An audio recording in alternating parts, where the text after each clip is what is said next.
There is several rappers that had millions of dollars, mega mansions, and even diamond jewelry, but it still wasn't enough to make them stop committing very serious crimes, which ended up resulting in them destroying their entire rap career within seconds, as YNW Melly is the main suspect of the passing of YNW Sack Chaser and YNW Juvie. Today marked an important day for the upcoming YNW Melly retrial, as the new lead prosecutor against Melly just submitted his evidence files to the judge, as it is all extremely concerning, starting with simple evidence found on Melly's cell phone, where he would send literal text messages hours after the crime admitting to it. The PC Gambino account asked him if he was okay, and his response was, "I did that," and placed a smiley face emoji. And the next message from 10/26/2018 at 16:02 from Eastern Standard Time. The YNW Melly account says what? After that, SHHHH. But also found on YNW Melly's cell phone was a saved video from somebody's Facebook Live. It shows YNW Melly and Bortland's reaction of the crime only 6 hours after it was done, with YNW Melly wearing the exact clothing that he had on when the crime occurred. You see him?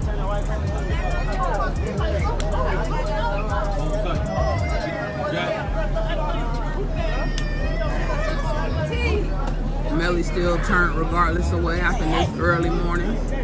He's still out here being very positive. Turned still. Hey! No, still turned. Regardless of what happened, you already know.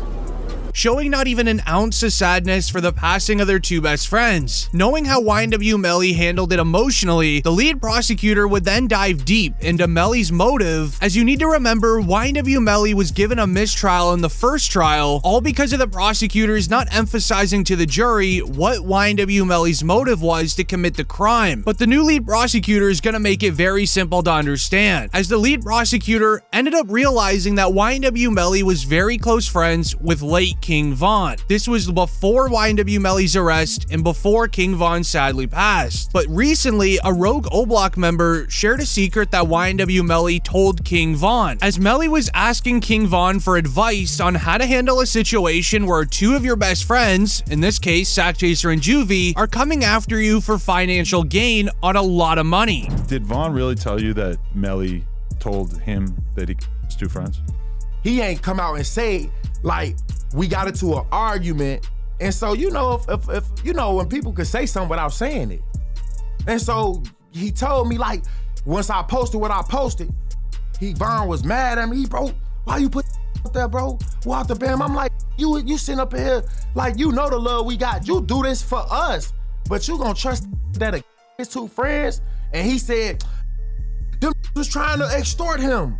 And so I'm like, if they was trying to extort him, then why are you still around them? As Sack Chaser and Juvie were allegedly going after YNW Melly for financial gain, as at that time, the brand YNW wasn't only a street team, but it was also a registered LLC. There was money flowing into the bank account from merch drops and as well as any sort of music promotions, and Sack Chaser and Juvie allegedly wanted their cut of the money plus extra. And if Melly was asking King Von for advice, if you know anything about King Von's past and his resume, you already know how he handled situations, so you can likely guess how he would have told Melly to handle it. This was already the missing piece of evidence the prosecutor missed during the original trial, which is what was the motive. So now that the prosecutor outlined the motive, as well as the emotions from Melly and Bortland, he would end up investigating through all of the physical evidence of the crime, such as the Jeep that they were driving in, as during the original Melly trial, Sergeant Williams revealed that there is no way this could have been a drive-by, like Melly and Bortland said. Assignment, which is to determine if this is a drive. And my determination was that this is not a drive-by, and it's based upon this picture here, which is a very good picture to describe it. All of these rounds are done. One is done at a stationary position.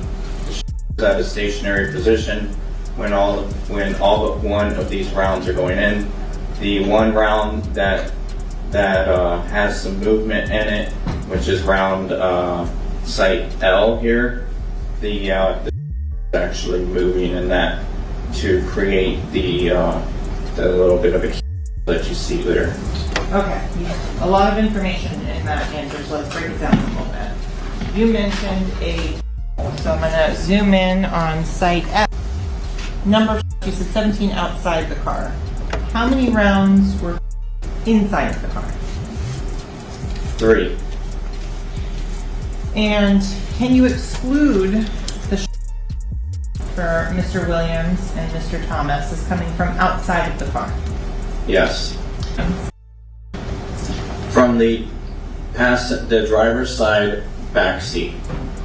As to the shot that Christopher Thomas, where did that come from? Driver's side back seat. No. Is it possible for there to have been 2 inside that car? No. Why not?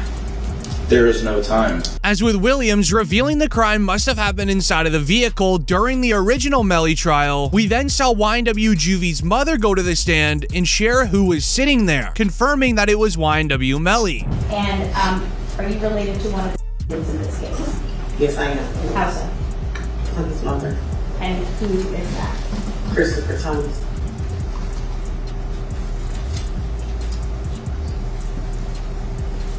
Ms. Phillips, did you see who entered into the occupants who entered into that gray Jeep? Mm-hmm. And is that a yes? Yes. Do you recognize where your son entered that gray Jeep? Yes. Which seat, if you can identify for the jury? He got in the back seat on the right hand side. Did you recognize the individual that got into the back seat on the left side, the rear driver's side? Yes. And who was that individual?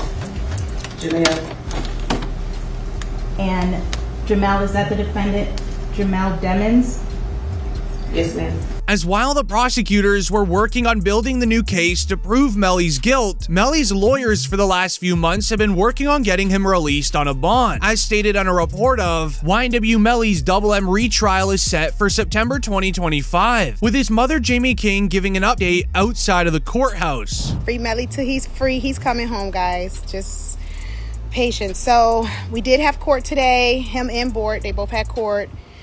And so basically, the judge put a new trial date in for September 10th of 2025. Please make it make sense. I don't know. I don't know. At this point, they need to just dismiss the case. So, and yeah, he still doesn't have phone calls. Still no visitation. He's still in the new facility all alone by himself, no contact. He's not allowed to have contact with any other inmates. They move him around with several guards. It's like something you never... As with the trial being so far away, lawyers online commented believing that Melly's lawyers are going to be pushing for a bond or even a house arrest grant from the new judge. Because it was also announced Judge Murphy has effectively retired on August 1st. Judge Martin will oversee the upcoming Melly retrial. As with new lawyers, prosecutors, and a new judge in the case, it is all the way delayed until next September, as we would even see Melly enter the courtroom for the latest update.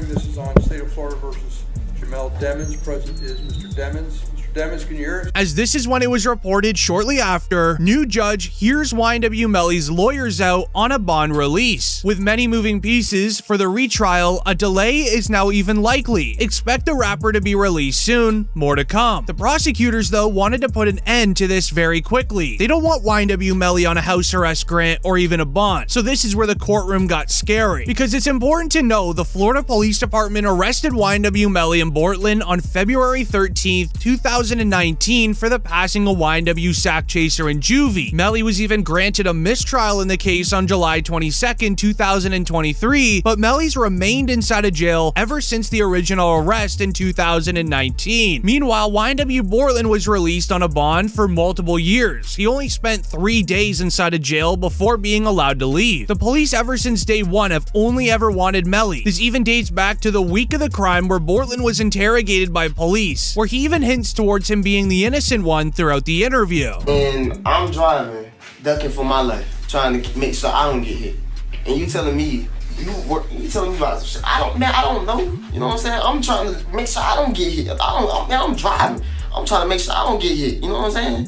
What I'm gonna be worried about? You know what I'm saying? I know it's not for you to worry about. Shit crazy, bro. But if you tell me it happened there's got to be some evidence there. There's going to be broken glass, just like there's broken glass over here from when you guys open the doors and stuff like that. Okay, there's going to be broken glass over there when the windows got out. There's going to be casings from the people at your car. Okay, there's going to be evidence over there. Okay, right now there's nothing. I kind of think I know what happened because I got information. As ever since the interrogation, Melly has been the main suspect, as police believe that he is the only guilty one of doing the crime towards sack chaser in juvie. So with Melly sitting in a jail cell for over the last 5 years, his mother Jamie King would reveal how his life behind bars has been, and it's truly concerning. As Jamie King would reveal that she's absolutely heartbroken for her son, she feels helpless as he's not even being treated like a human behind bars. When you saw Melly's statement, just saying how he's been hurt, how he's scared for his life, as a mother, how did that make you feel? It's heartbreaking. It made me feel completely helpless. Broward Sheriff's Office definitely needs to be investigated. I mean, they are making up their own rules. We've tried to go to court about this situation. The judge really doesn't have any jurisdiction when it comes to the jail, because we actually had a hearing about the mistreatment of him, and the jail they make their own rules. And I don't think that's fair, because I know that they need to answer to someone too. As she would begin ranting over the fact that Melly's been granted a mistrial in his first try, essentially beating the case, but he's still left in jail. He's also not even allowed to use a phone or even look at his own mail that is being sent to him. Complete blockout from the entire rest of the world. My son has not been convicted of anything, and even other inmates that have been convicted or anything, they have the right to use a telephone. They have a right to be allowed to write letters to their loved ones, to receive their mail. They hold his mail, they don't give it to him. As Melly's mom knew that she had to make a move to try to save her son, many fans across the world were all extremely nervous. She would then start a petition to just have law officials look into Melly's situation. She gathered over 50,000 signatures in only 16 hours, which it was then finally announced YNW Melly has been transferred from Broward County Jail to the Paul Rain Detention Facility in Florida as he awaits his retrial to resume. However, it gets a lot deeper than this, and allow me to explain. As a viral comment would share, I believe the Paul Rain Detention Facility is to house people struggling with mental illness. I really hope that Melly is mentally okay, making many believe that YNW Melly is struggling a lot more than what we know. We even caught a glimpse of how scared Melly's mother is for him, as during the original Melly trial, when he was granted the mistrial, his lawyers requested Melly to receive a bond out of jail only 3 minutes after, but sadly the judge denied it instantly on the spot while his lawyer was asking, saying that Melly must return to jail, causing his mother to break down in tears and yelling in the courtroom. This even led into Melly asking if she was okay.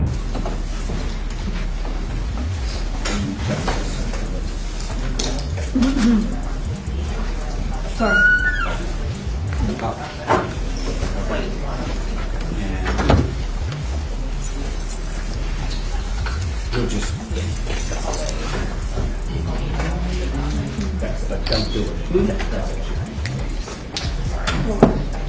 As this would end up getting the attention of rappers in the industry. Rap OG Boosie would speak on the stress that Melly's mom has been going through. Okay, so then I met his mama while he was in. Oh, okay. I met his mom while he was in, and she real, bro. You know, she real. She's stressed out. I heard she had a. Yeah, she real, and I reached my hand out to him. Cause I'm real. Yeah, I reached out to him, bro. I met his mom, and she a good woman, bro. And when I see them mamas like that, it remind me of what my mom was going through, bro. With YNW Melly getting a mistrial once, there is a statistic of someone getting a mistrial being tried a second time, beating the case 64% of the time, meaning Melly did have a good chance of reviving his music career. But what just happened to him now completely destroyed everything, as Melly was just hit with new charges alongside YNW Bortland. The state filing 6 new charges against Demmons and 2 others who were allegedly involved. The charges include tampering with a witness, directing the activities of a criminal, solicitation or conspiracy to commit tampering, and unlawful use of a two-way communication device. Now, a couple of those charges actually carry a life in prison sentence if there's a conviction. YNW Melly, his real name is Jamel Demmons. He's actually in plain clothes in the courtroom for the first time in months, again, as this judge really starts the long process of seating a new juror. As those new charges are connected to YNW Bortland's massive mistake, as Juvie's father would end up exposing how Melly and Bortland were witness tampering, and even what code words they used to make Melly's ex-girlfriend not testify against him in the original trial. Both Melly, Jamel Demmons, YNW Melly, and Cortland Henry, who is known as YNW Bortland, are now charged with witness tampering. It sounds like the prosecutors are saying there was this kind of crazy way that Melly was communicating. He wasn't allowed to use the phone, but he was passing notes to people, and then this person's calling this person and then that person. Saying like to me, they going through extreme measures to try to cover up or convince people not to testify, like Mariah mom. They was using code words like Rihanna and A$AP Rocky's baby mom. And as then on top of that, it was announced that Bortland was arrested for what was found in his home. As while he was outside, his house was raided by the feds and they found insane paperwork to use against Bortland and Melly. Melly's co-defendant YNW Bortland was booked into a Miami jail Monday night and is being held behind bars on an out-of-county warrant. We just confirmed the warrant is out of Broward County for witness tampering. The warrant obtained by Law and Crime Network states as follows. On or about April 10, 2023, continuing through and including July 22, 2023, Cortland Henry, aka Bortland, along with others, did unlawfully and knowingly engage in misleading conduct toward another person with the intent to cause or induce them to withhold testimony. The warrant continues the alleged witness had been summoned by the legal process to the jury trial of Jamel Demmons, aka YNW Melly. The dates in the warrant are important. Jury selection for Melly started in mid-April, and a judge declared a mistrial on July 22nd, the same day the warrant claims Bortland allegedly tampered with the witness. As it would then be announced, here are the images of alleged notes discovered during the home raid of YNW Bortland's home last week, as filed into the Broward clerks by the state. As YNW Bortland drew on a piece of paper where certain jurors were sitting during the original Melly trial and even what they looked like. This is extremely concerning for several reasons. The jury are not allowed to be shown in court cases for several reasons. If Melly was actually sentenced to life in prison, who knows what Bortland would have did with that drawing, as it details their names, what they looked like, and even where they were sitting. They could have got revenge against these jurors in a very serious way. To understand how serious this is, here's DJ Academics' reaction. To keep it real, this is sloppy. Bortland, how the f you gonna have the notebook of the jurors in your house? Like, god damn. Holy sh. You know what I mean? Like, brother, like, come the f on. It's like doing a and having the surveillance tape in your DVD player or something like that. You know what I mean? Like, come on, bro. Like they raid your crib and the surveillance footage of the is in your DVD player. They be like, oh, okay, thank you, brother. This can't be at your crib. However, another rapper that ruined his career in seconds was NBA Youngboy. NBA Youngboy just ruined his rap career by being sentenced to several years inside a prison. As it was reported, NBA Youngboy has accepted a plea deal in the federal firearm case that was transferred from Louisiana to Utah. As a part of the deal, he will be sentenced to 27 months inside a prison, alongside credited time for any time served in pre-trial detention, then followed by 5 years of federal probation. This then led into NBA Youngboy entering the courtroom smiling.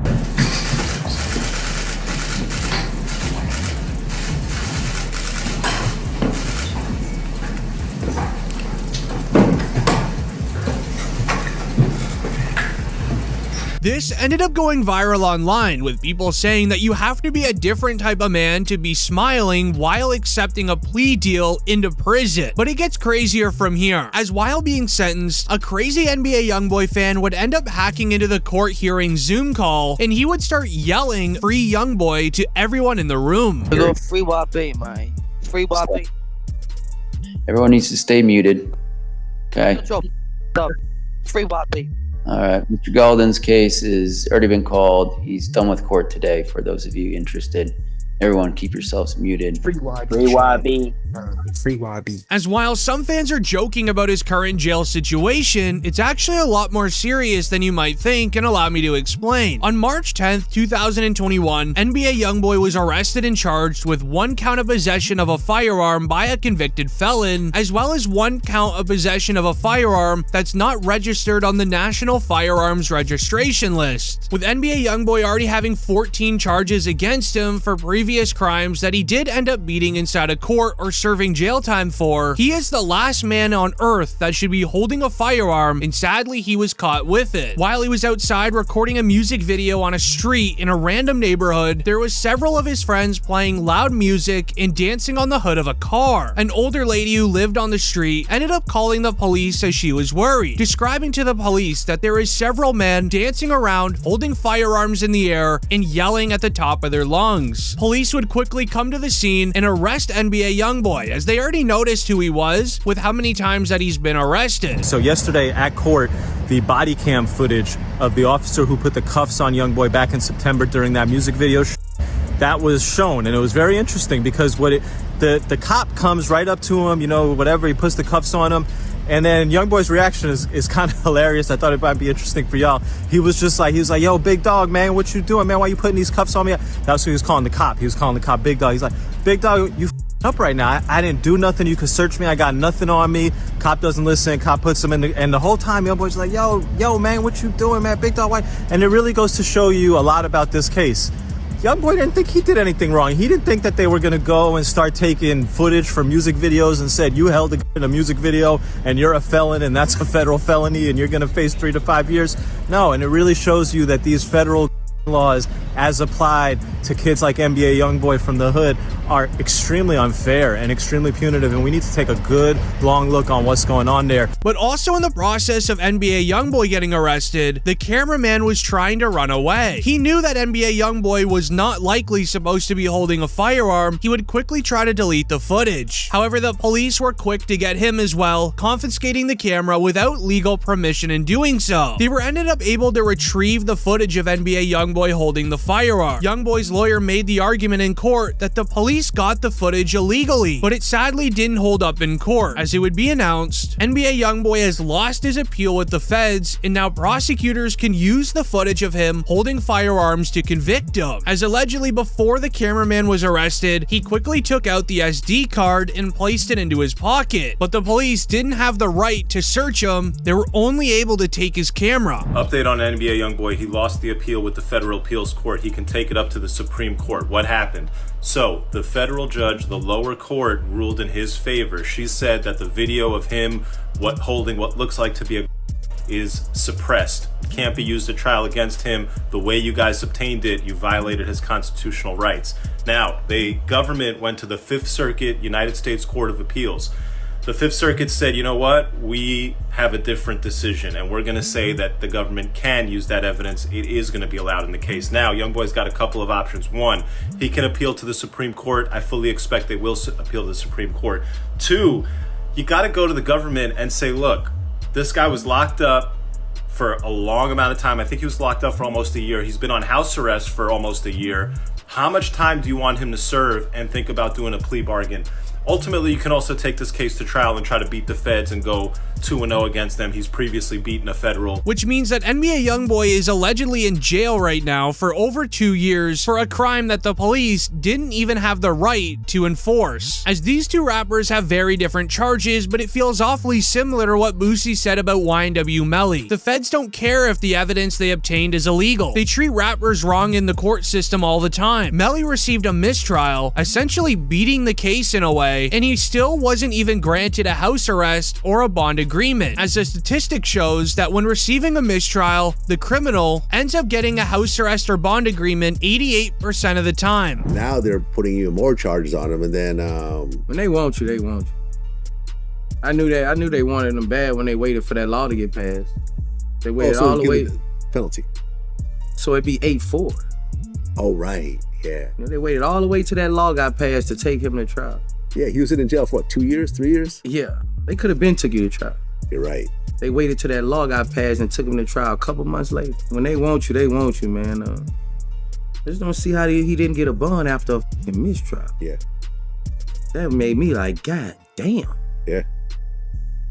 Like, after a mistrial, that doesn't happen, really. The feds obtained the evidence against Youngboy illegally, however, they're still using it. As with the feds having 4K footage of NBA Youngboy holding the firearm, he had no defense to it. This is when it was announced NBA Youngboy has officially pleaded guilty and is facing up to 10 years in prison. However, it gets a lot scarier from here, all because of his previous crime. This isn't the only crime of multiple that Youngboy is facing. NBA Youngboy recently skipped a court appearance, making him a wanted man. The FBI began staking out his Louisiana mansion until suddenly Youngboy was seen opening the gate of his home and driving out. The FBI followed NBA Youngboy onto the highway, starting a high-speed chase. At first, the FBI agent was telling Youngboy to pull his car over with a microphone and speaker connected to his police car. This made NBA Youngboy actually pull his car over to the side of the road. Youngboy went to a complete stop. The FBI agent that pulled him over begins to slow down, going to a full stop, and then opening his door to approach NBA Youngboy. As soon as he started approaching, Youngboy flicked his car right back on and started flooring it down the highway. Trying to lose the feds, NBA Youngboy would quickly turn off of the highway, hitting the regular streets. He would end up running into traffic, where he would then jump out of his car and starting a run on foot. On this day, Youngboy was wearing designer shoes, skinny jeans, and a jacket with diamond chains. It probably wasn't the best outfit to be running from an FBI agent, but it is what it is. Youngboy would quickly hop a fence, starting to run through someone's backyard. It just so happens that the person's backyard he was running through ended up being a fan of his, who quickly started recording NBA Youngboy running from an FBI agent. Sadly, Youngboy would be quickly swarmed by police, and he would be quickly arrested and then taken into the back of a police car.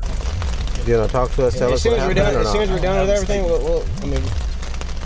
we'll take off the handcuffs, okay? But yeah, I don't have a statement. I don't want to be detained in these handcuffs like this improperly if I haven't committed a crime or done nothing. Okay. All right, give us a second, okay? Okay, no voluntary statement. Hey, he's not willing to give a statement. Any statement, any voluntary statement? No, sir. Mr. Martinez, I don't want to give a statement. I don't want to be in this. As these were serious charges against Youngboy, from speed racing, resisting arrest, and many more, the judge didn't take it easy on him at all. However, when you have millions of dollars, you get the best lawyers in the game. Youngboy would quickly receive a bond out of jail, with the details being, for Youngboy out of California is a $540,000 bond. He put up $500,000 in cash. In addition, he put up as collateral 2 properties worth in excess of $1.5 million, and he has to wear an ankle monitor. However, he's not going to be on house arrest. According to the bond set by the California judge, he simply has to wear the ankle monitor, but is otherwise free to travel. This is very big. Why? Given that the California judge found that these circumstances are sufficient for a Youngboy, why would a Louisiana judge find any differently? The Louisiana judge is looking at the same facts, he's looking at the same charges, and he's making a decision under the exact same federal law. Sure, it's a different court and a different circuit, and the way the laws are applied varies somewhat from state to state, from circuit. It shouldn't vary a lot. If this California judge said, hey, this much money and these restrictions are good, it would be very, very weird for a Louisiana judge to say, oh no amount of money and no restrictions. That would be very uncommon. I fully expect that the Louisiana judge on Tuesday will release Youngboy on. As this is where the law system gets you. This crime will be taken into account when Youngboy's time is done in prison and he receives the probation. If the judge doesn't think that NBA Youngboy is suitable for outside life, he actually might have to go back to prison for the 5 years of probation. And while it seems like things couldn't get worse, they do. As when the prosecutors are going against famous rappers in a court case, their job job is to make the rapper look as bad as possible to the jury. As sadly in 2019, NBA YoungBoy went from being cool with every rapper in the game to having beefs with everyone, stacking evidence against himself by self-snitching. As when NBA YoungBoy was arrested for the high-speed chase, NLE Choppa felt the need to create a song for him titled Free YoungBoy, in hopes of his soon release. However, NLE Choppa would quickly change his entire thoughts on YoungBoy after King Von's passing. YoungBoy ended up dropping his hit song titled Bring the Hook in 2022, dissing all of O Block as well as King Von. This led to the entire rap scene reacting to it, as DJ Academics would tweet, NBA YoungBoy's on demon time right now and he's dropping another tape. O Block rapper Lil Reese responded, that ain't no demon time, he's just rapping like the rest of these rappers all rap. NLE Choppa ended up agreeing with Lil Reese by saying I stamped that as his official response to the beef. All this did though was let NBA YoungBoy know what side NLE Choppa was on. YoungBoy would end up dissing NLE Choppa on his song Know Like I Know, where he would rap the lyrics, I bet your mama be destroyed when we send you to God for making those statements, choosing sides about my beef with them boys, I guess you could say I was your favorite. Right after YoungBoy's response, NLE Choppa took the time to load up YouTube, change the title of his song Free YoungBoy to just YoungBoy, showing that he doesn't stand with NBA YoungBoy anymore, as NLE Choppa would then go on to DJ Academics' podcast to speak on the beef. He's not able to defend his name, bro, and it be a lot going on within his name about him when, to me, bro, he a real stand-up dude, and it was just unfortunate how it happened. Like, he came to a person as a man. He would then even follow it up with a second interview, but this time with DJ Vlad. When you heard that, what'd you think? It was funny to me. I feel like, it's not serious when it hit the net. It's funny. It's just entertainment to me. Yeah. It was entertaining. Good song. Nice bars. This has ended up what started the entire rap war of NBA YoungBoy versus everyone, as what happened next had the feds keep a close eye on NBA YoungBoy, as when Jada Youngin sadly passed, many looked at NBA YoungBoy and his crew for being responsible. Being another rapper from Louisiana, Jada Youngin always had a lot to say on YoungBoy. We even saw him talk in an interview with DJ Vlad where he would share, me and YoungBoy, soon we will be making music together. I'm a fan of YoungBoy music. Yeah, we gonna collaborate pretty soon and put on for our state, because when we do, I feel like this is gonna be one of the hardest collaborations ever. As not long after, the two would drop their collab song titled Up With Me, but sadly shortly after, the two would have a falling out. NBA YoungBoy didn't like how Jada Youngin shared a snippet of an unreleased YoungBoy song on Instagram, where YoungBoy would say in the comments, delete this right now. I don't even know how you got my song. I don't mess around like that. Where Jada Youngin would speak on the situation weeks later, saying he's not gonna take disrespect from anyone. I'm a real and I stand on everything, you hear me? Ain't no gonna play with me, ain't gonna disrespect me. As he followed up speaking on NBA YoungBoy with his song titled 38K, he would say, and I quote, you put that comment on my post and they laughed about it, but I was laughing when your baby mama was on me. As there was photos revealed shortly after of Jada Youngin linking up with one of NBA YoungBoy's baby moms. In return, YoungBoy allegedly tried to catch Jada Youngin lacking in the street, as right after YoungBoy recorded this video. You be hiding. We real headhunters, man. Come on, man. Open their mouth, came to what they was, man. Oh. One rapper that can't stay out of trouble lately is none other than Lil Baby. I don't know what celebrity you are. It don't matter. They get my ticket. Let me ride home. I can't have nobody seeing me right here. Have a good day, man. Now, who are you? You say you My name Lil Baby. Okay, I just need you to sign right here, okay? You got a pen? 827. You don't be want to have these. You gotta have tickets in Atlanta. These folk crazy. I take a ticket, then somebody follow me home. Lil Baby's rap career is now being looked at closely by the feds, as in the last 3 months, the 4PF rapper has been arrested 4 times for serious crimes. As most recently it was announced, Lil Baby was arrested Monday night for carrying a concealed firearm without a permit. He was then sent to Clark County Detention Center, where he was being held on a $5,000 bail. I need 20 bands. Call the number for me. Hey, security, the black guy, call the number for me. They locking me up for a but I got license. Security, I give you 200 bands a year. I swear to God, security. Security, I give you 200 bands a year. You don't make 200 bands here. Hey, lady, my check leaving at 9:10. Nah, check me good. I got a in my nuts. Check me good. You on the camera? I got a My nut, check.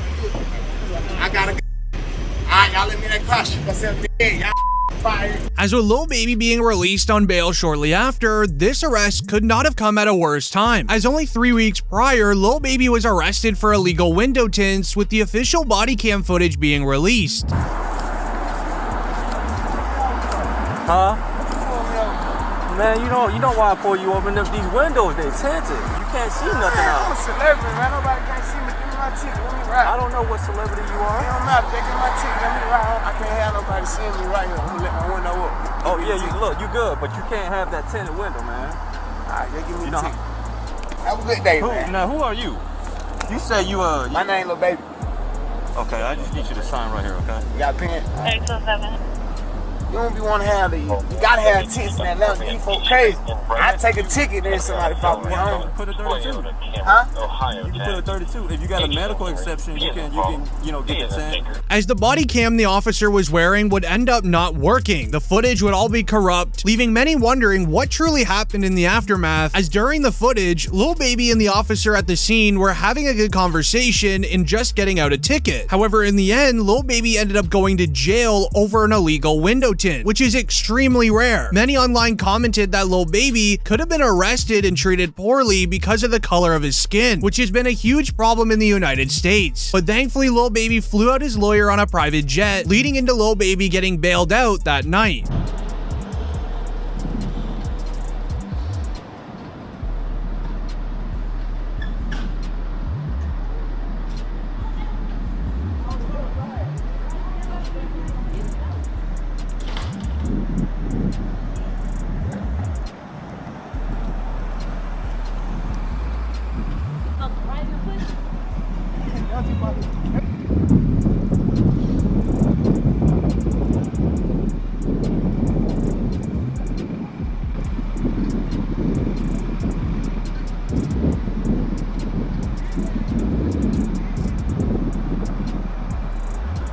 As with his record getting longer and longer, it couldn't have come at a worse time. The Atlanta DA put on record that Lil Baby and several 4PF members will be joining the YSL RICO trial. As of right now, the YSL RICO trial is transitioning into a new phase of arguments. This will go on to feature rappers in the industry like YFN Lucci, Gunna, and sadly Lil Baby. With Lil Baby's close ties to Young Thug for over the last decade, the feds will be inviting Lil Baby and his crew to all go onto the witness stand, asking him questions on if Young Thug committed crimes in the early days of YSL, because Lil Baby was involved with YSL at that time. As in May 2022, Young Thug, alongside Lil Baby's best friend Gunna, as well as several YSL members, were all arrested on RICO charges. However, within 2 weeks of sitting in jail, Gunna would end up snitching out of the case, throwing Young Thug and Lil Baby into the heat of the moment. YSL is a music label, and you have personal knowledge that members or associates of YSL have committed crimes. Yes, ma'am.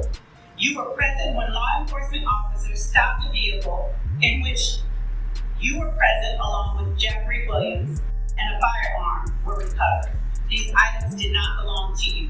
Yes, ma'am. As when Gunna originally snitched, the following day it would be reported by DJ Academics that Lil Baby, as well as members of 4PF, are next on the Atlanta DA RICO list. Very similar to how YSL and Young Thug were raided and arrested, the same thing would be happening to Lil Baby, as he runs one of the largest crews in Atlanta. An in-depth investigation. Recent months you've had 2 high-profile racketeering cases. There's gonna be more. Over the next 60 days, you'll see 2 more. Millions of rap fans around the world wouldn't believe it until DJ Academics would bring out the receipts. He would confirm it by showing the official evidence file of 4PF on the document, while also confirming it on live stream that it is a rap group with a 3-letter name. I've heard 2 of them. Like, I've heard the 2 of them. They're like, yo, these are going first, then these are going first. I've heard the names. And I don't know if I should say it. Again, I got nothing to do with no investigation for nothing, whatever, but these are top rappers. Well, one's a top rapper. The other one, matter of fact, I'll do the segment without saying the name. I'll just say this. I believe you know who the obvious name is. They're in Atlanta. They go by 3 letters. They've been popping.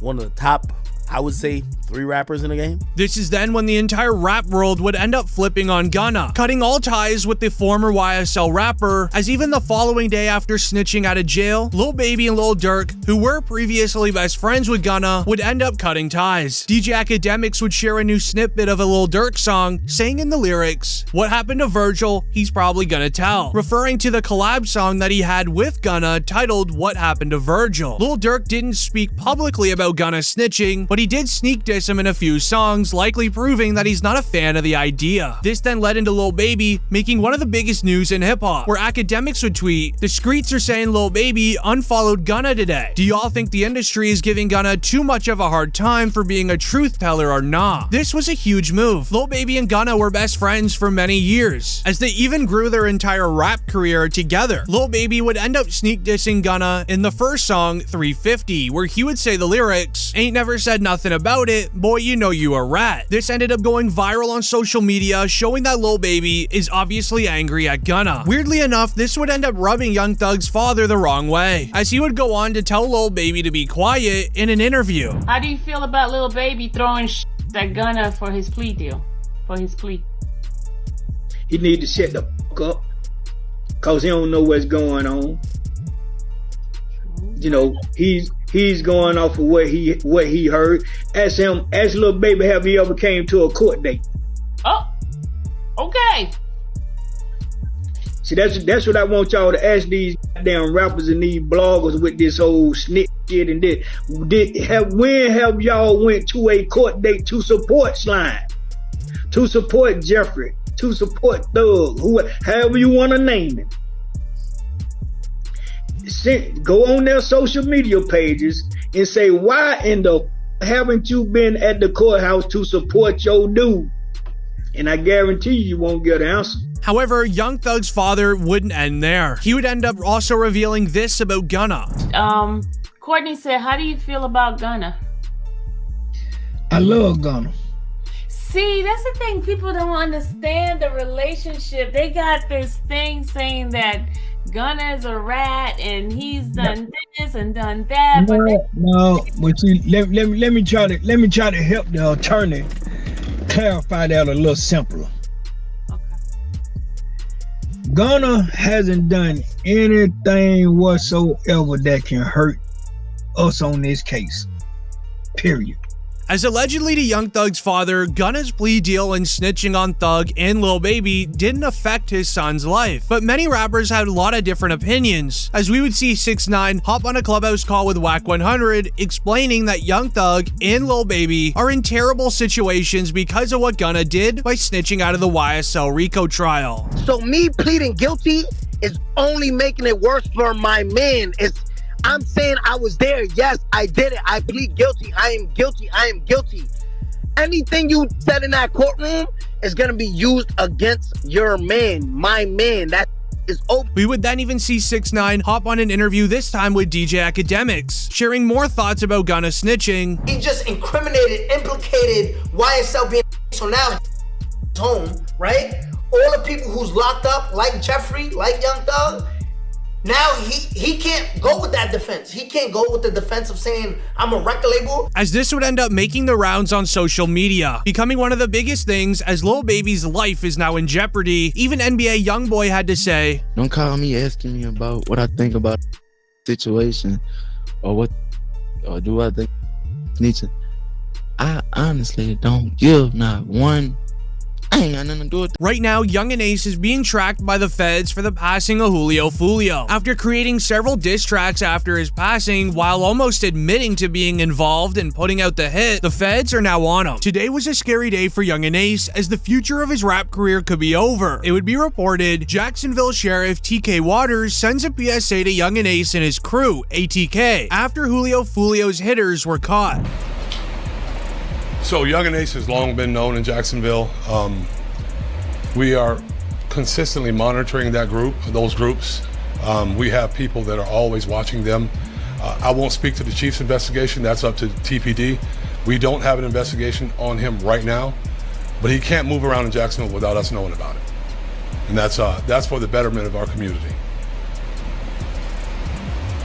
as right after it would then be announced, breaking, ATK rapper Young and Ace questioned by police over the recent Julio Fulio incident. Police take rapper in for questioning for his recent songs Do It and Game Over, as currently there was 5 people arrested for the passing of Julio Fulio. From Alicia, Zaya, Sean, Rashad, and Davion, there is also someone else missing according to the feds, as there was a video that leaked online. It would be reported Jacksonville rapper admits to targeting Julio Fulio because Young and Ace put $10K on his head. Hey, on everything I love, bro. On the homies, bro. I put it on everything on my soul, on my kids.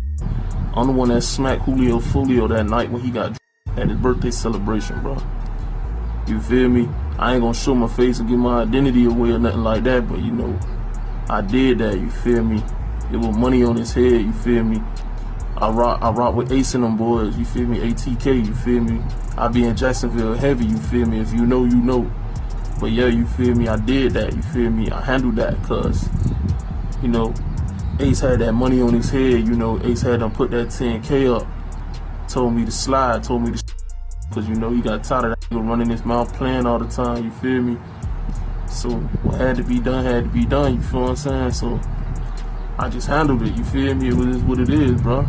As the feds are thinking that Young and Ace put money on Julio Fulio. The 5 people that were arrested all were the ones that had Julio Fulio dealt with, but there is still one man missing, because if the feds did believe and have evidence that Young and Ace put money on Julio Fulio, he would then become an accessory to passing, as according to the new police files, it seems like they already do. It reads that Julio Fulio, born on June 21st, 1998, was involved in an ambushing by rival street members with street ties connected to Young and Ace on Sunday morning in Tampa. What was supposed to be a celebration weekend for the rapper's birthday ended up turning into the worst thing imaginable, all due to social media. Julio and his crew rented an Airbnb for the weekend. Once arriving to the B&B, Julio would then post this on his Instagram. Hey, the pool party start today at 5, 6 o'clock. If you already got the address, pull up, man.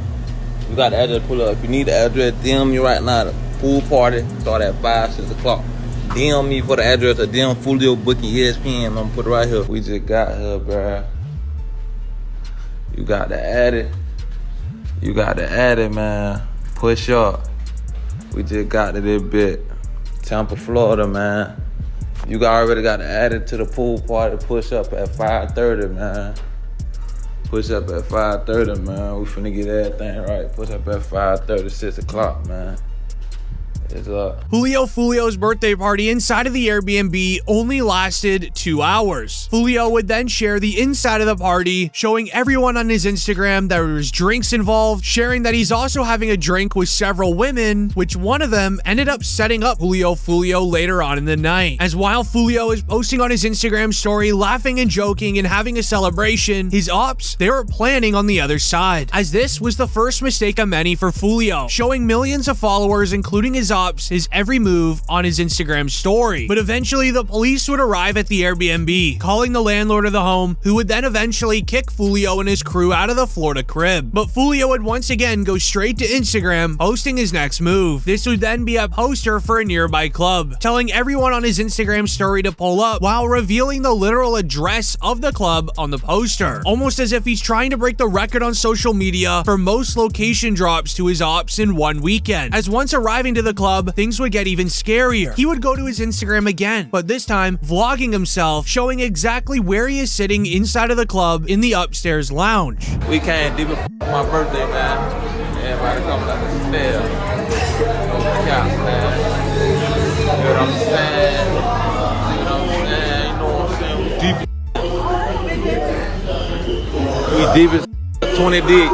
Lit everywhere we go. This ends up giving the ops plenty of time to get together, figure out a plan, and scope out the scene where Fulio is, as they literally know where he's sitting. Taking action on this day of the 23rd is very important to the ops, but especially important to Young and Ace, which is why the police believe that he did put money on Fulio's head, because when Fulio and his crew were done at the club, they all gathered in the parking lot while his manager figured out a place to stay. He ended up scoping out a nearby Holiday Inn down the street, where everyone would pack inside of their vehicles and begin driving down. When arriving to the Holiday Inn, sources near claim that everything was silent. This was, however, until 4 rival cars filled to the brim with street members connected to Young and Ace all targeted Julio Fulio and his crew with firearms. But the scary part was there was 2 men that their main job was to locate Julio Fulio, and you can likely guess what their job was to do next. This was a clear retaliation against Julio Fulio, especially with it being on the 23rd of the month, as the police would have in their investigation file that Julio Fulio dropped a hit track titled When I See You, making fun of Young and Ace for losing his brothers, as in the lyrics, Julio would say, went out to eat on his birthday, 4 hit 3 passed in the worst way, he kept dissing on me, and now we hit in 23. Now in the present day, the same ops on Fulio's birthday hit a total of 4 people on the 23rd day of the month. Just like Julio Fulio dissed Young and Ace about, Young and Ace got his lick back, as Young and Ace would then rap in his newest song the lyrics, 4 in the car, 1 of them gone, 3 got hit, recreating Fulio's lyrics but just in a different order, further proving that the retaliation by Young and Ace's crew against Julio Fulio. As 6 hours after the incident, it was reported Young and Ace dropped Do It, a direct diss track at Julio Fulio after his passing earlier today. Meanwhile, Young and Ace's right-hand man shared on his Instagram an old King Von tweet saying, and I quote, "Game over, we won, stupid." However, the story gets crazier from here, as 1 month ago, Julio Fulio did an interview speaking on the beef in Jacksonville with Young and Ace. He ended up revealing there was allegedly going to be a song made with both groups trying to stop all of the crime against each other.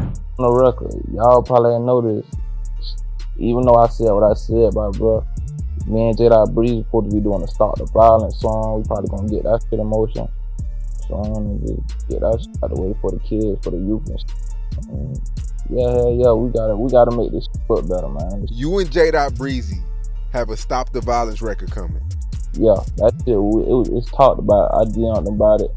My big cousin wrote him about it too. He said he with it, I'm with it. But basically right now we trying to find a beat. Making many upset that the entire situation could have been avoided. However, after further investigation, the police believe the rival crew that ended up going after Julio Fulio was just pretending to be nice with him, trying to get close with him, saying that the beef is calmed down, so then Julio Fulio would let his guard down. But many rappers in the industry had different thoughts. Charleston White would even react, sharing, and everybody saying, well, man, what you think about this? Well, all I'm gonna say is, man, that works hard to die.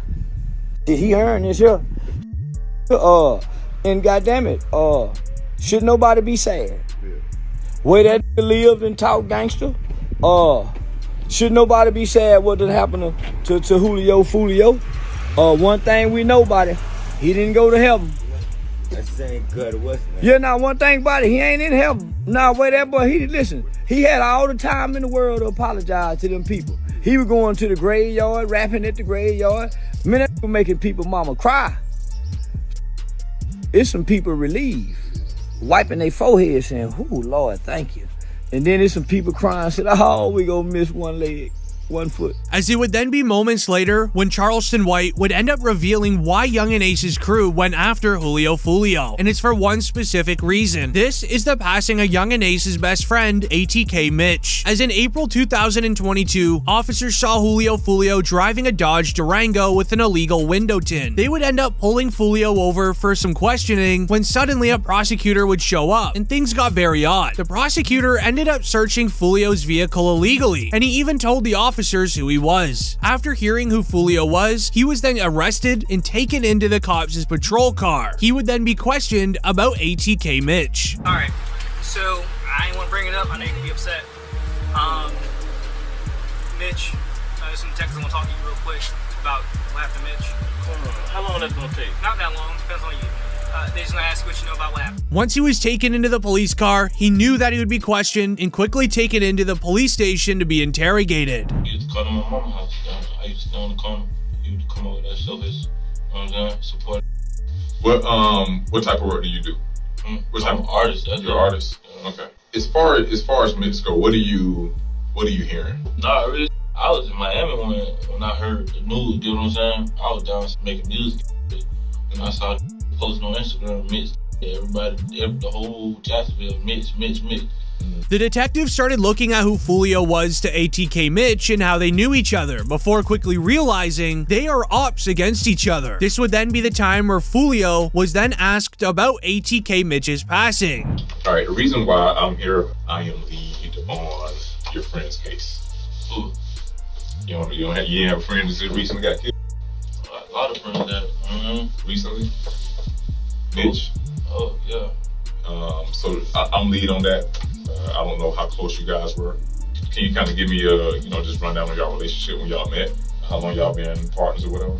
The detectives, though, had nothing on Fulio, but still, they knew that he was involved with ATK Mitch's passing, so they were just trying to fish for any information that they could get from him. But Fulio continued to tell the detectives he doesn't know anything. Guys, if you may know or hear something, that'd be helpful as well. Because if you know his mom, you can sit up there and call his mom, then I'm pretty sure you would want her to have some answers as well. Oh, my little brother, I don't know who did. I don't know. I ain't here. That's what I'm saying. You'll never know. You know what I'm saying? I don't know. No, I just heard they say little brother got. I'm like, you know what I'm saying? I'm in Miami at the time though. You ain't tired of that, man? Yeah. But I'm none of this. While Fulio shuts down any involvement with ATK Mitch, they would end up asking Fulio's music and why there is so much crime around it, as the detectives are beginning to get frustrated that Fulio is staying quiet. Do you think that your music or your ways or the way you conduct yourself through your music had anything to do with him? Nah, because even before I was rapping, it was, you get what I'm saying? Like, you can't just say it's my music, that's why somebody, you get what I'm saying? Okay, do you think it influenced someone or triggered someone, like the way y'all going back and forth with it? Do you feel that way?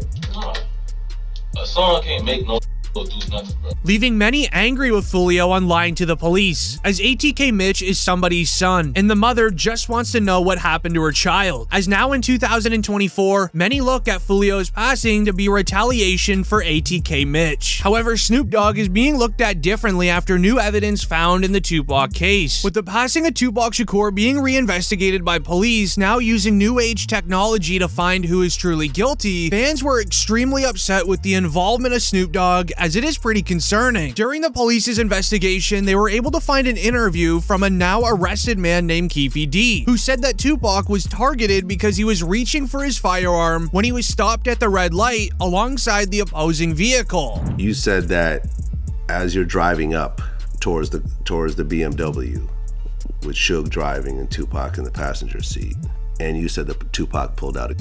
It looked like he was reaching, yeah. Yeah, it did. Okay. Yeah. Did you actually? No, once he got the reaching, I got the ducking. So someone from your car started at Tupac and Suge. As Tupac already knew that something was about to go down. He was just getting ready, but sadly he was not fast enough. However, that interview would end up going viral. This would get the attention of Snoop Dogg, who would then go on to reveal that he was supposed to be in the BMW with Tupac and Suge on the night that it all went down. But after some last minute changes, he suddenly didn't go. You were with Tupac though, in regards to Tupac, I heard a story, did you give him different advice that night on where to go? I didn't give him no advice. Right. We wasn't seeing eye to eye. Right. So saying during the Tyson. Yeah, this incident that I'm explaining to you right now was the day before that. Okay. So when they got to Vegas, they went their way, I went back. I mean, when we got to LA, they went to Vegas and I went home. That's why I wasn't in the car with them. This seemed to anger a lot of fans online. At the time, 2 decades ago, Snoop Dogg was heavily tapped into the streets. Many have speculated that Snoop could have been receiving a tip that something was going to happen to Tupac, or that he was being targeted on that night, so he avoided in getting into the BMW. As on the night that Tupac passed, this wasn't the only run-in he had with ops. He had 2 confrontations within the span of 3 hours, making everyone wonder if Tupac was truly being followed the entire night. The police would then further investigate Snoop Dogg, where a tweet would end up sharing, Snoop Dogg arrested in connection to the Tupac Shakur incident. Police are questioning a recent interview by the rapper where he claims to be supposed to be in the BMW with Tupac and Suge Knight. More to come. This would end up resulting in another old Snoop Dogg video then going viral, where it would state that him and Tupac were allegedly very close friends. However, 2 days before the passing of Tupac, Snoop suddenly felt like Tupac hated him. I say a week before he died, we was best of friends. 2 days before he died, I don't think he liked me. Why? Because we was in New York. Oh, yeah. And it happened. New York, they shot at me and did all kind of shit to me, like just the worst you could think of. And I forgave them. And went and did an interview and was asked, how do I feel about Puffy and Biggie? And I was like, I like them. I want to do some music with them. And I just rubbed Cuz the wrong way, like tried to me, out at you, and you talking about you want to do a song with it. I wasn't thinking about his emotions. I was thinking about the way I felt at the time. I wasn't into no controversy. I liked his music. They was our friends. We was all friends at one point. This video footage of all of us hanging out. This went on to make everything feel extremely suspicious. The new police force that are reinvestigating Tupac's case even laid out multiple new theories that they might have. One officer revealed that Tupac, after their investigation, was an industry plant with the job of stopping the beef between the red and blue street teams. What did you find most fascinating about the alternative history of Tupac? Well, it turns out when I talked to Tupac's longtime mentor, political mentor, former Black Panther Chokwe Lumumba, who was his first business manager, he's told me, you know, I basically asked, well, was Tupac only pretending to be in order to appeal to gangs and politicize them? And he said yes. And that was part of his thug life agenda that he came up with his imprisoned stepfather, Mutulu Shakur. And so Tupac was just using that in order to get the and the leaders to call peace truces, first in Los Angeles, then throughout California, and then throughout the country. And that was why he was pretending to be this gangster type.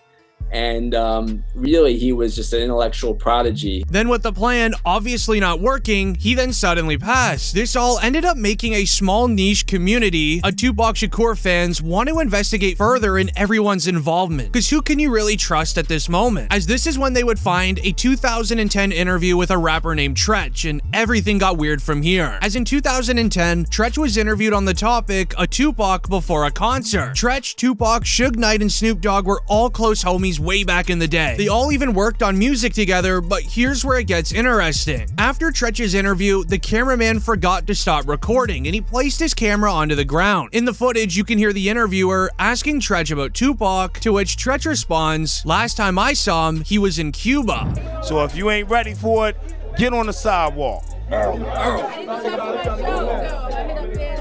One last question.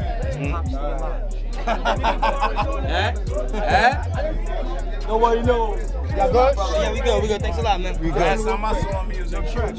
Then just 3 weeks later, there would be a video released onto a news website showing a video of Tupac chilling in a parking lot in Cuba, just like Tretch said. Look, zoom in. That's Pac, man. He with the outlaw. And Reg from Holla Back is trying to be friendly and get autographs. Holla Back exclusive, baby. Holla Back. This ended up creating the entire Tupac is alive in Cuba theory, and it has been the biggest theory of Tupac being alive ever since. However, the evidence found in 2024 is making it seem like it's not a theory anymore, as it would be this moment when Suge Knight would also confirm that Tupac is alive and well. He has said so in so many interviews over the course of the last 2 decades, where he mentioned that Tupac was allegedly doing fine in the hospital before his passing, where Suge says, and I quote, "When I left that hospital, me and Tupac were laughing and joking. I don't see how someone can turn from doing well to doing bad." I mean, when I left that hospital, me and Pac was laughing and joking. So I don't see how somebody can turn from doing well to doing bad. So you seriously think that he might still be alive? I'm gonna tell you this, Pac, you never know. However, what's really weird about this is the police records state that Tupac was allegedly in a very deep sleep when arriving to the hospital. So how in the world would he and Suge be laughing if Tupac was sleeping? It doesn't really seem to add up. However, when you confirm it to a 2008 interview 10 years apart, Suge Knight stood on business and said the exact same thing. Tupac was alive and that he was living well. So he was conscious on the way to the hospital?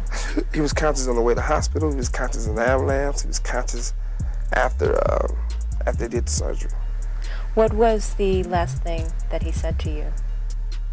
They love me. Investigators would look into why Suge Knight stopped talking about Tupac for the course of 10 years after the 2008 interview. It turns out after that interview 2 weeks later, Suge Knight was targeted at a nightclub that he owned when a man used a firearm in his direction 6 times. Suge Knight was hesitant to tell the police anything at the time, as he immediately knew that it was likely due to him talking about Tupac in a public interview. But this is where the story got crazy, as Suge Knight's own son, Suge Jr., would end up making the exact same mistake. In 2018, Suge Jr. took it to Instagram stating that Tupac is alive and that he's living in Malaysia. Right after Suge Jr. posted it, he would then post another photo to Instagram showing a text conversation where someone messaged him, "You have said too much, it's now time for you to go." Suge Jr. would begin panicking in real time, starting to post several photos of Tupac alongside modern day celebrities like 50 Cent and even Beyonce, making it seem like someone was going after him for leaking all the info, as on the photo of Tupac and Beyonce, he captioned it, "He never left us, but they'll be after me soon." While some believe that it's a publicity stunt for Suge Jr. to gain social media clout, others believe that it's real. He would be the one to know more about the case than anyone in the world, considering who his father is, and that his father was allegedly with Tupac alive in the hospital. As a part of this new police investigation, they have two sides. One being the side of theories, that they believe Tupac could be alive and the evidence proving it, but they also have a side of the evidence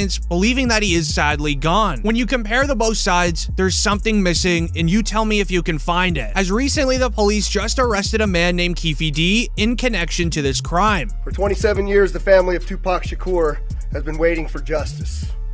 We are here today to announce the arrest of 60-year-old Dwayne Keith Davis, aka Keefe D, of Tupac Shakur.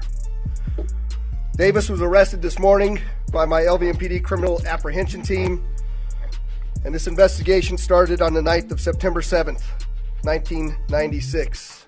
It has taken countless hours, really decades, of work by the men and women of our section to get to where we are today. As on September 7th, 1996, Tupac was in Las Vegas with the head of his record label named Suge Knight. The two were off to the MGM Grand to watch a Mike Tyson match, as after it was over and they were leaving, they ended up spotting an op inside of the lobby of the hotel, as this wouldn't be the only confrontation Tupac was in throughout the whole night, making many believe that he was being followed. Suge Knight and their entourage went to the Mike Tyson at the MGM Grand.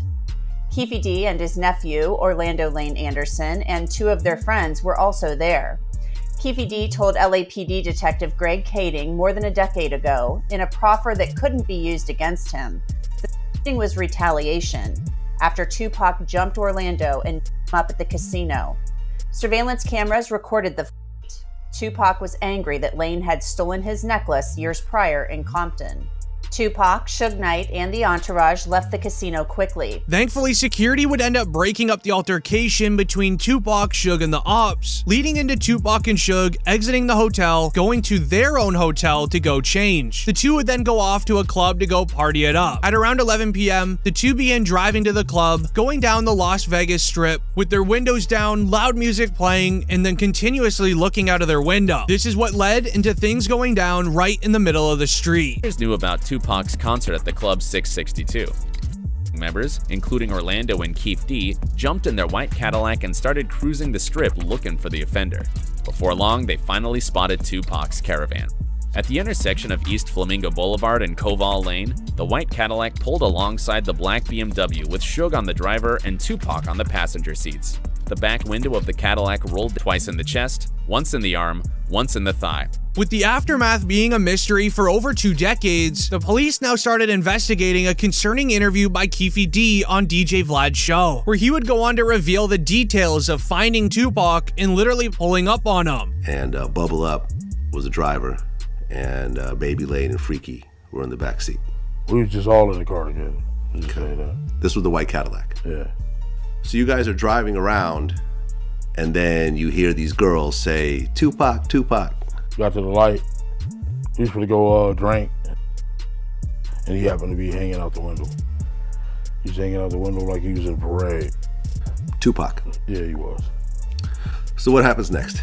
You said that as you're driving up towards the BMW, with Suge driving and Tupac in the passenger seat. Mind you, this was a cold case for over 2 decades. DJ Vlad would want some sort of evidence to prove that Keefe D is telling the truth here, as this case has not been talked about in forever. This is where Keefe D would share a never-before-seen police interrogation video on the night of the crime, confirming that he was there. Lane starts. You say Suge looks over, he sees you. He looks right at you. Yeah, he looks at me. Okay. When he looks over at you, and then Tupac's busy getting. Evidently, the story is Tupac's trying to either get out of the back seat or something. Yeah. What do you see happening inside of their car? I seen him going Suge head. I thought he was. So Orlando across Dre. He leaned over on the window. We rolled down the window. During the police's investigation, they were also able to find the reaction of Keefe D of Tupac's passing and showing his true emotion. Yeah, I hate that happened, dog. I really do, man. Cause it took a lot of people's lives, dude. I hate that happen. Probably to God. I feel that was wrong, man. It was just purely wrong. You know what I'm saying? I wish it had never happened. You know what I'm saying? That's my opinion on it. It never happened, dude. You know what I'm saying? I lost my Colombian plug. You know what I'm saying? Been having the feds up for 15 years. Couldn't do nothing. Couldn't catch a break, bro. You know what I'm saying? And I did time for it. However, this is where things get very weird. Keefe D wrote an entire book on allegedly being involved in Tupac's passing titled Compton Street Legend. It includes hints towards literally doing the crime and so much more. But why is he now just being arrested for it after 2 decades? Fans believe that it is a cover-up, throwing an elderly man inside a prison for the passing of Tupac due to all of the significant evidence being found on him still being alive. You gotta remember, it's Hollywood, anything could happen and anything could be true. You tell me what you believe in the comments. One rapper who's on the edge of throwing his entire rap career away is none other than Young Thug, because something very disturbing happened during the YSL RICO trial today. Many even started a petition shortly after to have Prosecutor Love removed from the case for what she was hinting toward. For context, Prosecutor Love was allegedly claiming that Young Thug was doing illegal activities to chase money. What suggests that he is doing anything illegal by chasing that money? Your Honor. Isn't that what pretty much all of us who aren't independently wealthy have to do every day of our lives? Your Honor, I'm not saying that it is with certainty that this is what he is saying. What I'm saying is that it is evidence that tends to, or that has a tendency to make a portion of our assertions or our allegations in the indictment true, to the extent that it is relevant that he made or said that, made that statement on that posting. He is representing YSL. He is. I mean, obviously, it's all over his body, but how is the post, the language representing YSL? As even the judge at the beginning of the clip said, what suggests that he is doing anything illegal by chasing money? Isn't that something that we all do? As throughout the argument, Prosecutor Love was allegedly hinting towards the type of man that Young Thug is the one that chases money illegally. Now, many online looked at it as Young Thug's color of skin and who he's been hanging around with. One commenter even said, crazy, because if Young Thug was white, I bet no one in the law system would accuse him of chasing money by doing something illegal, as the entire courtroom was very surprised at what Prosecutor Love was getting at. This is where even Young Thug's lawyers did something amazing to make Prosecutor Love look terrible. This is when it was reported a gang member on a wiretap complains that Young Thug is the richest man in Atlanta, Georgia, but he refuses to put any money back into the street, confirming that Young Thug actually chases money the legal and right way and doesn't do what Prosecutor Love is hinting toward. We was just talking about we was just really, we was just really talking about Spider, like how Charlotte got all these goddamn paper, but really letting these folks really just get the really ups on it. You know what I'm saying? Like, ain't no way, bro. Like just being real, bro. Ain't no young his age. Charlotte the richest young in Atlanta, Georgia, bro. Ain't having more money than Charlotte, bro. Yeah. Nah, he age, no. Like, come on, bro. I ain't having that much more money than Charlotte, bro. Charlotte supposed to be having shit. Charlotte supposed to be clean shit up, bro. Like, no, man, Charlotte supposed to be clean shit up, bro. But, like, you just look, just see how it is now. Like, and they got some corny him, bro. When we was around him, bro, like, you know, we still gonna do, you know what I'm saying? We still gonna do it anyway, but, like, yeah. You feel me? Like, man, damn. Shit ain't right, though.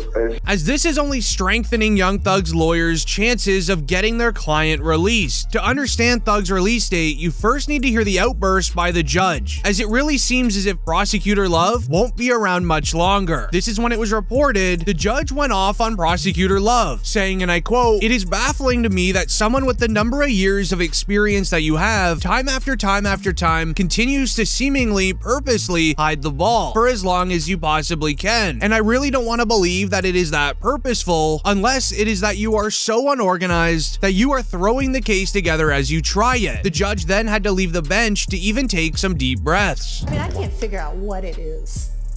If it's disingenuous, if it is that, I mean, I don't want to, the prosecutor standing in front of me right now, so I'm not going to say the possible things that it could be, but it is baffling to me that somebody with the number of years of experience that you have, time after time after time, continues to seemingly purposefully hide the ball to the extent you possibly can for as long as you possibly can. And I really don't want to believe that it is purposeful. But honestly, after a certain number of times, you start to wonder how it could be anything but that, unless it is just that you are so unorganized that you are throwing this case together as you try it. As this ended up going viral online, even getting the attention of 4-2 Doug. Have you been tapped into the YSL case at all, and how do you think that's been? I've been trying to watch a little bit. Do you think it's being mishandled? I think it should have been dismissed. The shit with the judge that just happened was that just happened. Crazy, like trying to send his lawyer to jail. From the outside looking in, it's looking like they got something against him. As the judge is finally calling out the prosecutor for not understanding her job. Her job is to simply display evidence against Young Thug and then bring witnesses to the stand to confirm it to the jury. It's that simple. However, the judge would end up confirming the jury is so lost, and the prosecutor, you have no idea what you're doing. A, if it can't be deciphered, then I don't think we need to hear it 3 times. It's indecipherable. But B, Ms. Love just asked Investigator Gaither, and she said she understood it. It was clear. So I don't know why we're rehashing it. It's not really whether Miss Sergeant Gaither can understand it or not. I mean, the evidence is being presented so that the jury can absorb it. And I don't know whether the jury can understand what's being said on it or not. Can y'all understand what's being said? Some of them can, some of them can't. As the judge has been a lot more angry than usual in the last few days. There's been reports being shared about the YSL RICO trial getting investigated by the state for possible case corruption. This, in the end, if confirmed, would make the judge lose her job. This was when it was reported, watch the judge open her mouth here. Is she signaling DA Love to make an objection? Because then she leads Love to keep going until she gets the objection right. What exactly is going on in Fulton County, and is this what our system has come to? Do you appreciate that sitting here today, your lies have caused Yak tremendous amounts of problems? Objection, improper, vague, speculation, relevance. Sustained. As there's always been a conspiracy ever since the new judge has been placed onto the YSL RICO trial. It seems like every day she has to tell Prosecutor Love what to do rather than just giving the trial a mistrial. As what happened next was even more concerning, as a tweet would share, "So it's okay for Adrian Love to show images to the jury underhandedly." As you can see on the screen, the judge is literally looking at Prosecutor Love, who is holding a piece of paper of evidence to the jury, even holding it still for a good few seconds. Clear as day, showing them evidence that was later ended up being denied to even be shown to the jury. However, they already saw it illegally because of Prosecutor Love. This is when Thug's lawyers finally had enough. They would end up going to the stand, making an objection to Miss Love, and Miss Love would just basically troll them by objecting everything they're saying. Your Honor, objection. Do you view that as a benefit? Hang on. Okay, hang I'm on. asking him if he views I know, that as and a there's an benefit. objection on the floor which I haven't been able to hear yet. So wait and let me hear My it. apologies, Your Honor. So objection as to misrepresentation, vagueness, when the question is, do you think it's a benefit to you? But the funniest of it all was even the judge got annoyed moments later of having to help, as Love would end up trying to object again for the 30th time within an hour. The judge finally had enough and told her to stop talking. But, Ms. Love, your objection was sustained. So that's really all there is to it. Your Honor, I think the main thing to it is that Mr. Sharp he talked. Miss Love, I'm going to take a bathroom break, okay? I haven't had one for the last couple of times that everybody else has.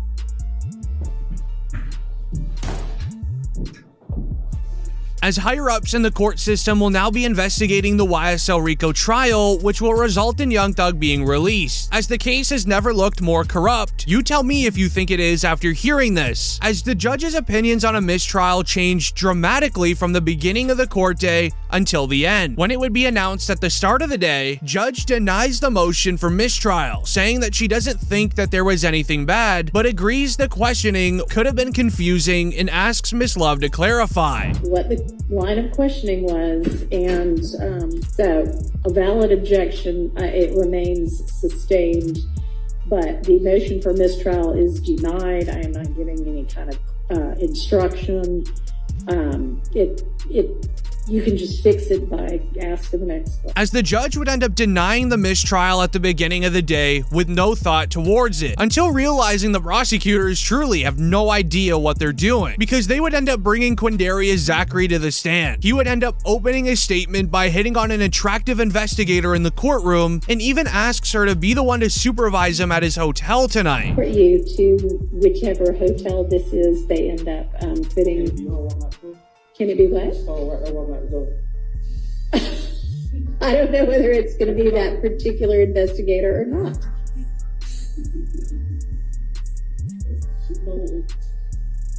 It might be, it might not be. It's not going to be up to me. As the judge does think that it was a little funny at the beginning, but what happened next, you can tell that she got annoyed. As it would be reported, QZ says that he no longer wants his lawyer because he feels like he is working for them, the state. He said that he doesn't think he needs a lawyer at all, and he'll be back on Monday without one. You don't want that lawyer anymore. All right, well, let me say this. When you come back, on Monday, it may be that you want a lawyer. You don't feel like you need any kind of lawyer whatsoever. So what if things change on Monday?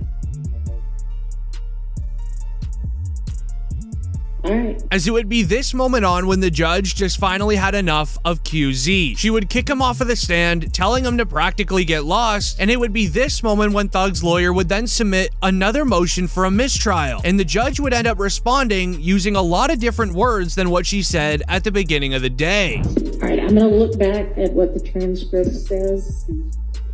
I mean, and Ms. Love, you may, given that there's now a motion for mistrial on the floor, in assertion that you did things purposefully, you may respond to that. I vehemently object to the mistrial. I vehemently object to any mistrial, and I beg the court to look at the transcript and see what I said right before I asked him the people that I just mentioned. And I would ask that the court deems it appropriate that such language is gross and all of the disparaging remarks made by counsel for the defendants are appropriate. That's one thing, but I'd ask that the court limit that type of behavior, which is, not becoming of officers of the court. I agree with that. It is not becoming. Not denying it on the spot like she did at the beginning of the day, because it's clear the prosecutors shouldn't even be in the trial. However, what truly won the mistrial over was just moments later, when the judge would end up telling the prosecutors, get the next witness on the stand, as on this particular court day, it was a witness day, meaning the prosecutors had to fill the witness stand with a bunch of witnesses to give evidence to the jury and confirm it. However, after weeks of preparation, they were only able to get Quindarius Zachary, who was only there for 20 days, essentially wasting an entire court day, making the judge very angry. One of the things I wanted to inquire of one of our investigators about their efforts to secure one of the witnesses and the difficulty that we have had with respect to that witness. I expect that witness will be coming in. It's the one that we've been discussing, but I think it's pertinent information. Not right now, and frankly, it doesn't matter if you have a particular witness. What you have been instructed is to have enough witnesses to fill the day.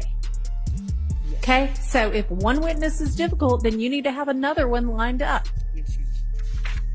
Let's get the jury, please. Another rapper on the verge and no longer even having a rap career is none other than Pooh Shiesty. Memphis rapper Pooh Shiesty went from being one of the fastest growing rappers to committing an armed robbery in a green McLaren to then 1 hour later flexing the McLaren on Instagram, then leading into his arrest several hours later. The barrage of sending 2 people to the hospital, and it lands a rapper in jail. 7 Sheldon Fox with the exclusive. Police and prosecutors say Pooh Shiesty was part of the group that ended up in this parking lot that October afternoon where the flew, and it happened right across the street from the police department and town hall here in Bay Harbor Islands. However, it's his current jail situation that just went viral when rappers started hating on Shiesty for allegedly snitching. When he was originally arrested, he created a proffer deal with the feds. Many looked at it as he was snitching. However, his best friend Big 30 would quickly defend Shiesty. My mama, if you see some paperwork, my mama, I do whatever y'all tell me to do, cause my eyebrows,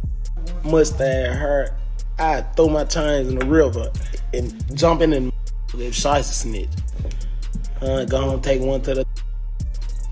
I ain't got no rat. As when many rappers were starting to call out Pooh Shiesty for snitching, he would then call them all out from his jail cell. But to understand the message from jail he gave and when his release date is, we first need to learn how Shiesty allegedly snitched. As DJ Academics explained, Pooh Shiesty's current jail situation is far from normal than somebody that committed his type of charge. But still to Pooh Shiesty, who looked like he's absolutely chilling in jail. My boy got a little Richard Millie, you know what I mean? Got the haircut all right.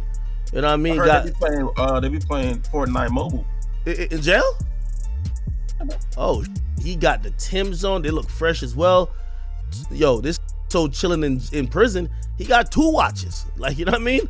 Like, 2 watches, not even 1. As in the original crime document, it begins with Shiesty and his friend setting up a meet for high-end sneakers as well as narcotics on Instagram. Pooh Shiesty is seen arriving to the meet from police cameras from across the street. He parks and awaits the seller's arrival. While waiting, Shiesty and his boy create a plan to rather steal the items against the 2 sellers rather than pay for them. Once the sellers arrived, they gave Shiesty the sneakers. He was doing a legit check, which gave his boy enough time to get into position for the armed robbery that they were about to commit. Shiesty would start negotiating on a price for all the goods, and then quickly starting a small argument with the seller, where Shiesty's boy would then pull out a firearm. This then led into Shiesty grabbing his firearm from out of his waistband, where you can then see the 2 men starting to sprint away, trying to duck for cover behind their own vehicle, but they were not quick enough at all. Shiesty would end up using his firearm, hitting both of them, hitting one in the backside and hitting one in the hip, getting extremely lucky that these 2 men did not pass away. While Shiesty was handling the 2 men, Shiesty's boy was in charge of grabbing the sneakers and narcotics out of the trunk of their vehicle. He grabs the goods and throws it into his side of the McLaren. Meanwhile, Pooh Shiesty is still making sure his job is done before sprinting towards the driver's side of the car. This car is a McLaren, meaning that it has butterfly doors, so the car door goes up when you open it. When Shiesty was done, he would sprint to his side of the car, throwing his butterfly door up in the air because he can hear police sirens from down the street. But what he didn't realize, there was a Louis Vuitton bag stuffed in the side door pocket of the McLaren. Him jolting the door up so fast made the bag fall onto the ground. This Louis V bag had $40,912 in cash. It was left behind, and it played a huge role in the evidence against Shiesty, but more on that later. Pooh Shiesty would quickly drive to the closest Miami airport, renting a private jet and flying straight out of Miami, Florida. While in the air of the private jet, he posted on Instagram the McLaren he just committed an armed robbery in. Pooh Shiesty would then quickly be arrested within the following days.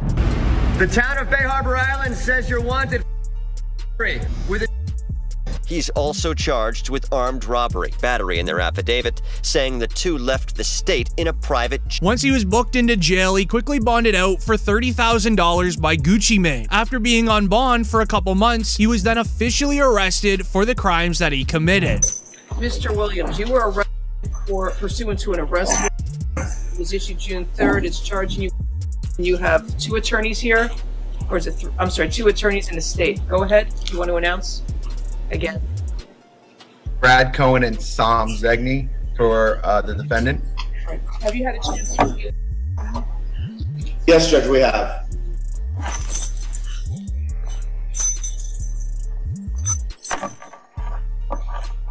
Then fast forward to April 20th, DJ Academics would tweet, breaking, Pooh Shiesty sentenced to 63 months in prison. He was facing 8 years, as the Memphis rapper would then be officially sentenced. 63 months for firearm charges and robbery is extremely low. Even DJ Academics revealed on stream he's almost released and no one could believe it. And I think he's coming home like next year, maybe the year after. However, it looked like he's, taking responsibility of whatever happened and doing his time, not crying. Clearly trying to let people know he's straight.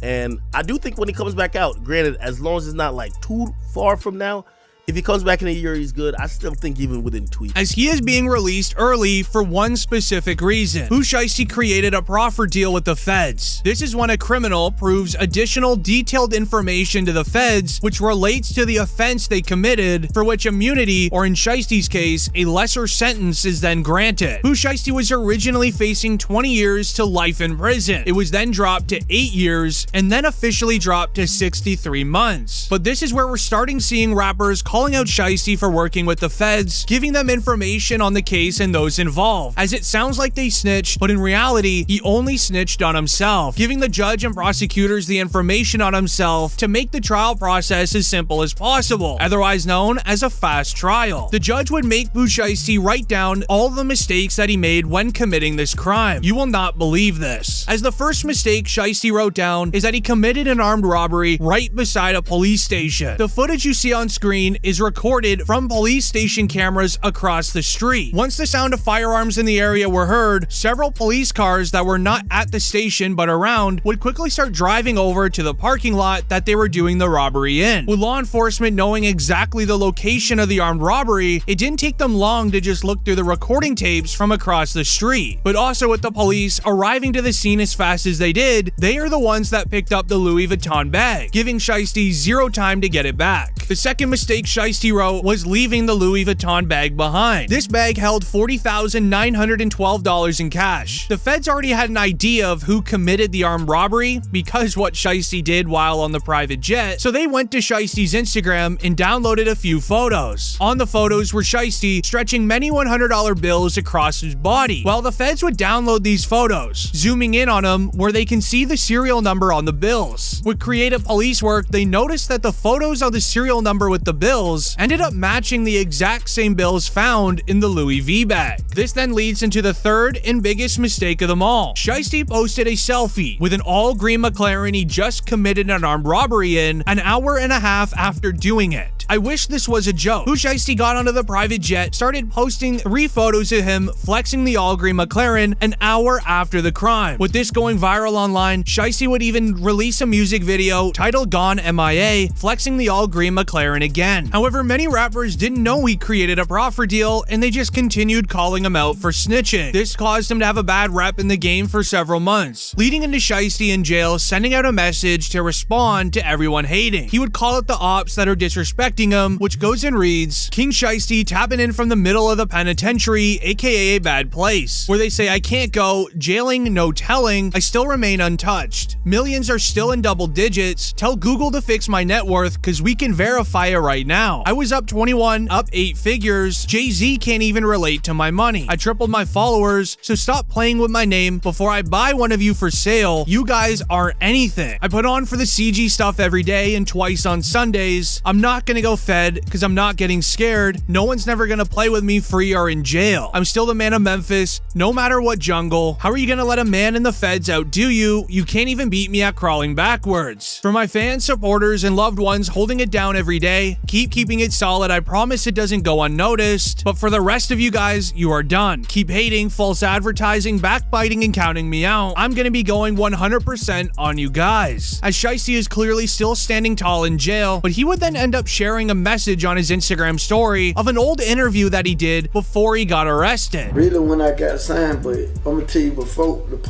I got signed, like breaking news. The verse on breaking news made everybody go crazy, and folks started saying I'm their favorite rapper already, so I'm gonna stop. Right. You know what I'm saying? It just made me go harder. So the success kind of gave you the confidence to really keep it up? Yeah, they rock with me for sure. Man. It's in my first verse.